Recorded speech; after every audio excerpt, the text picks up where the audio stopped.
I believe it, because you can jab block and then set up everything out of that. That's ridiculous. Oh, great. Well, then that'll be my goal for the money match, is just to take a stock, yeah.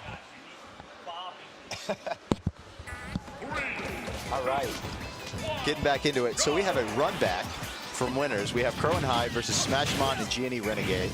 My name is Exhibit A. I was on the mic a little bit earlier. I'm hopping back on to do a little bit of solo commentary because Wave A of the singles pools have begun and the other commentators are currently playing.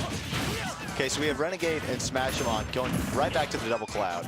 Krow+Hyde this time starting out with the try-hard double Olimar. So I've talked to Hyde about the reason that he switches characters so much, and a lot of the reason is that playing Olimar is such a game of playing around the minutia of the game. Like, you have to micromanage all these Pikmin the whole game. Okay, beautiful finishing touch there. Gonna clean up. Okay, and a second finishing touch right as I say that. So Krow+Hyde both losing their first stocks to finishing touches. But as I was saying earlier, Olimar requires so much micromanagement that it's very mentally taxing. So they like to pace themselves a little earlier and then just go straight Olimar when the time requires it.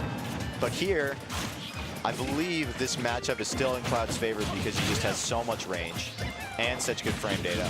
Smashemon and Renegade making full use of that right now. Up a stock, but both at high percent, so pretty even game. Ooh. Unfortunate, it looks like SD from Hyde. So now they're up. Now they're down 3 stocks. And this is Olimar. You have a easy time racking up lots of damage and kind of a hard time cleaning up stocks. Ideally, you'd like to try to find a gap on Cloud. Okay, right as I say that, Krow is able to find a gap in Smashemon's defense, slide that little front smash Pikmin through there and clean up that stock. So Smashemon is now done. He's got 2 stocks to Krow's 2. Hyde has 1. Renegade's still sitting at 3. Renegade with limit on deck. Trying to space out, forcing Krow off stage. Krow just recovers nicely. Krow's get-up options are so consistently mixed up that he's very hard to edge guard once he makes it to the edge. His DK is a little easier just because DK's recovery is so slow. But in a doubles game, it's kind of hard to get isolated the same way. Hyde with a nice grab. Chooses the front throw so that he can hit both members and not get punished for the grab. Smashemon and Renegade both having limit on deck right now. Okay, Smashemon blows it. Blows the limit cross slash, attempting to get a throw. Couldn't find it. And Renegade loses his first stock. So 2.5 minutes into this game, Renegade loses his very first stock. Smashemon finds a grab, just tosses Krow away. Hyde finds a grab. Renegade continuing to space these back airs really nicely, making it so it's almost impossible to punish him, even if you shield it or perfect shield it. Krow with these little down tilts just to kind of pop Smashemon into the air, hoping Hyde can read an air dodge and maybe make something happen. Krow knocking Smashemon off stage again. Town and City stage transitions make it really nice for characters like Cloud that have kind of a hard time recovering, because a lot of times you'll have one of these platforms that kind of slide right onto the stage. Okay, beautiful front throw from Smashemon into the Renegade finishing touch. Hyde is gone. Krow sitting on 2 stocks. It looks like they're opting not to do a share stock, partially because Krow's at such high percent. Krow needs to take 3 stocks in order to close this one out. Renegade knocks him out with the up air after the forward tilt, I believe, from Smashemon. 2 limits on deck right now. And we have a Smashemon at very low percent.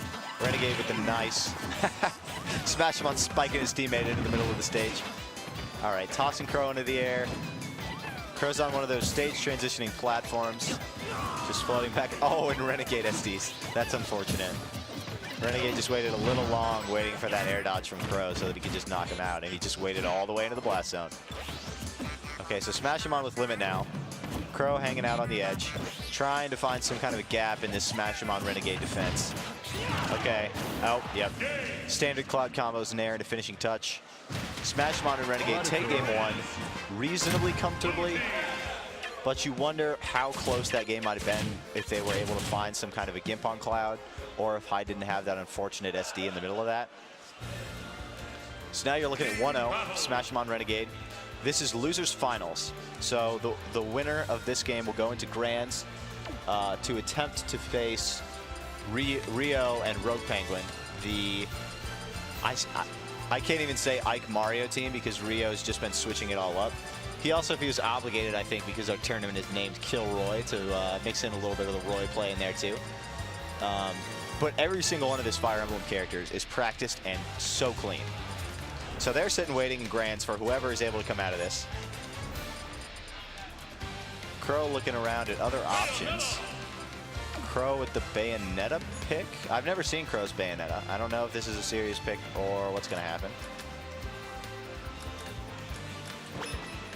Okay, we're looking at controls. So if I had to guess here, I would say that Krow is the one entering new controls for his Bayonetta because he uses slightly different slightly different control setup. Okay, he's got the tilt on B. Interesting. Attack on B, sorry, excuse me. So you got the attack on B and the attack on A. C-stick on attack, okay.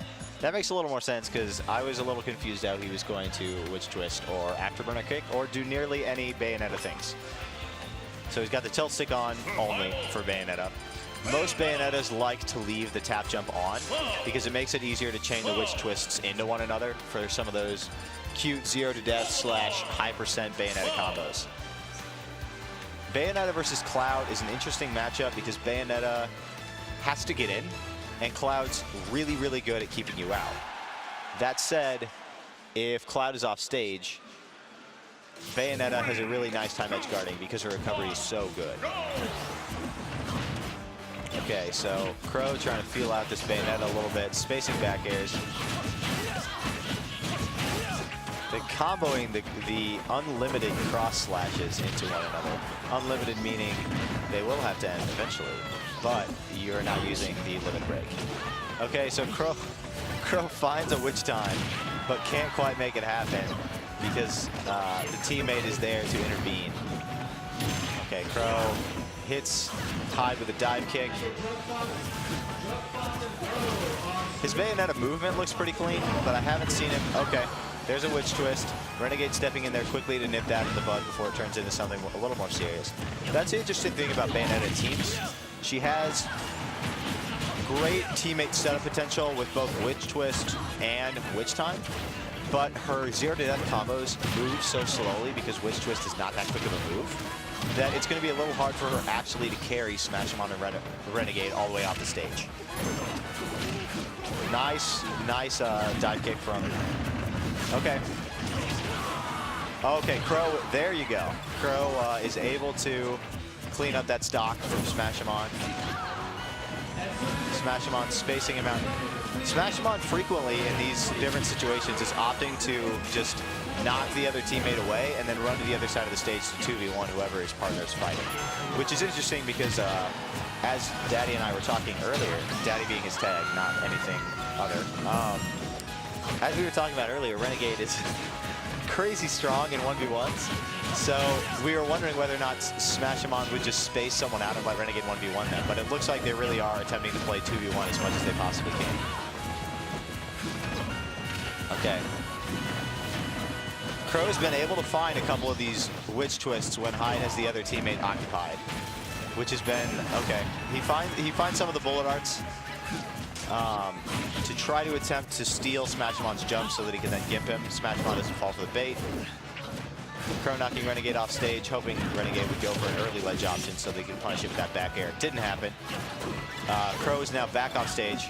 Hyde trying to find some kind of a stage control with this Olimar. Gets a grab, isn't really able to get any of Olimar's throw follow-ups. So we got two Clouds with two limits on deck. Renegade fast falling nicely just to protect himself from any kind of options that the other team might have. Renegade reads that air dodge from Krow really nicely. Finds the back throw.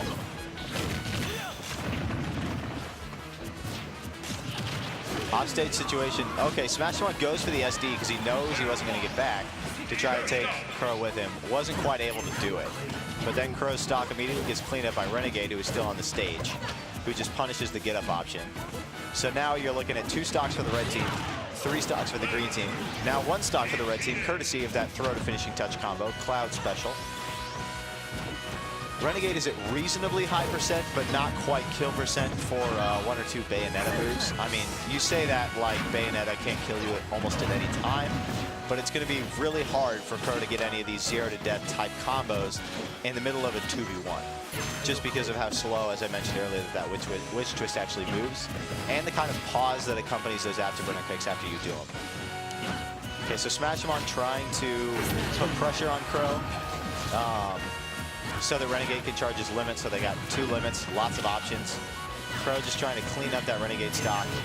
My guess is hoping that during that time that Renegade is dying and then resurrecting, that he can get some kind of an offstage situation with Smashemon and potentially gimp him. But with limit on deck, that's going to be very difficult. So we got standard Cloud, throw to nair combos. There's some more.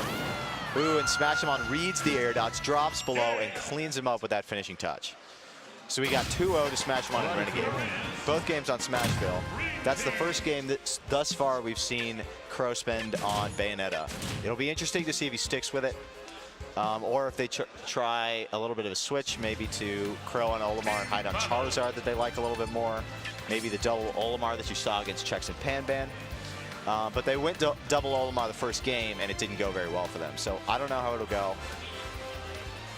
It looks like Krow is sticking with Bayonetta, but going back to player 1 controls. Either that or he's trying to decide which of his other characters to move to.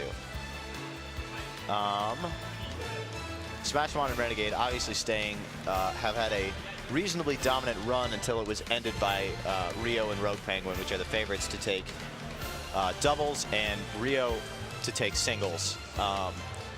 After that, it gets kind of murky, because after that in singles, you have Renegade and Krow, who are #1 and #2 in Indiana. You have a couple pretty highly ranked Kentucky players. Okay, so Hyde actually switching to the Sheik, switching tags just to get those different controls.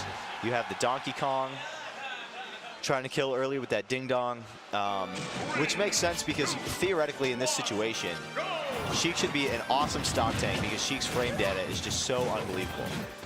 And plus, Sheik is really, really good at racking up percent. The one thing that Sheik has issues with, in singles especially, is finding kill moves, because Sheik doesn't have that many guaranteed kill setups. Lots of it is trying to read different DI and momentum in order to find bouncing fish. Okay, so Krow has been kind of targeted early and volleyed around by a lot of these different Cloud aerials. They just cover so much space. Uses that down air, get that shield pressure. He's trying for a lot of these down airs on the edge, hoping that they drop from the edge and try some kind of a jump get up.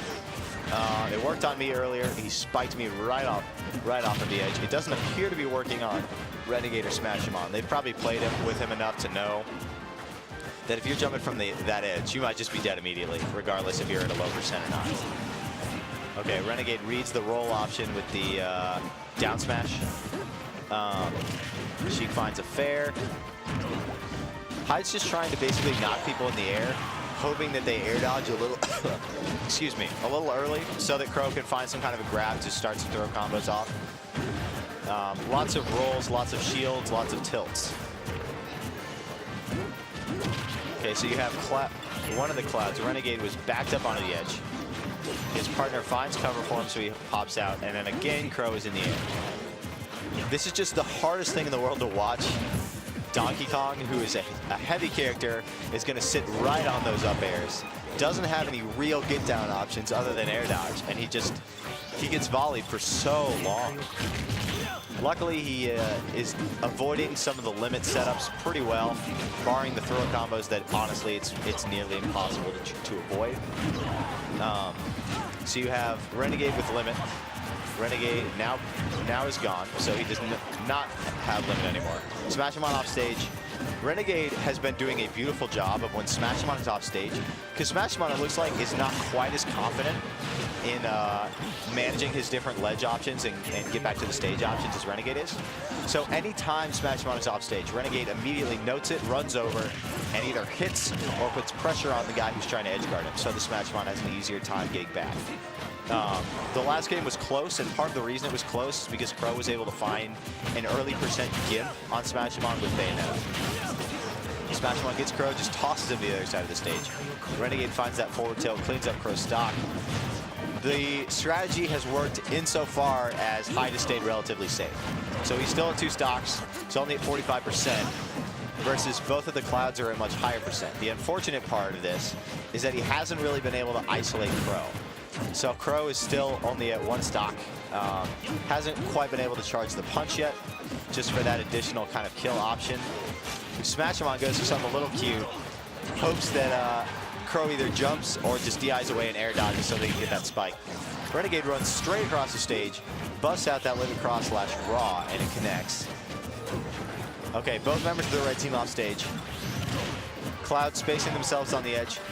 But it's hard to space yourself on the edge on Dreamland because Wispy is like, you know what, if you're trying to space on this roll, well, you're just going to get blown all the way to the edge. So you have to keep that in mind, too, that you have to fight the stage a little bit in regards to edge play.